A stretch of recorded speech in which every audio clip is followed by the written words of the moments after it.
आज ह्या ठिकाणी नवी मुंबई महानगरपालिकेच्या माध्यमातून आज खारघर ह्या ठिकाणी गुरु तेग बहादूर यांची 350वी शहीद दिन आणि ह्या निमित्तानं समागम आणि त्या कार्यक्रम ठेवण्यात आलेला आहे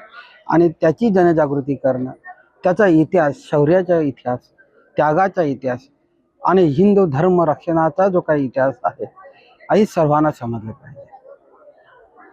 महाराष्ट्रातल्या सर्वांना समजलं पाहिजे। महाराष्ट्रामध्ये विविध या ठिकाणी प्रांताचे आणि भाषे अख्खा पूर्ण जग, देश आणि जग या ठिकाणी राहते। या त्यागाविषयी, समर्पणाविषयी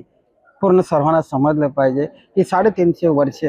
आज या ठिकाणी त्यांच्या त्यागाला झालेलं आहे आणि हा त्याग देणं म्हणून, हे त्यागमूर्ती म्हणून, हे प्रेरणास्थान म्हणून आणि ह्या ठिकाणी खारघरमध्ये सर्वांनी यावं, त्या ठिकाणी नमन करावं, गुरु तेग बहादूरजींना नमन करावं, त्यांच्याकडून प्रेरणा घ्यावी आणि आपण ह्या मानव कल्याणासाठी, या विश्व कल्याणासाठी तिथून प्रेरित होऊन आपण त्यांच्यासारखं ज्या गोष्टी अन्याय आहे त्या अन्यायाच्या विरोधात आम्ही लढलो पाहिजे आणि ती प्रेरणा घेण्यासाठी खारघरला सर्वांनी यावं।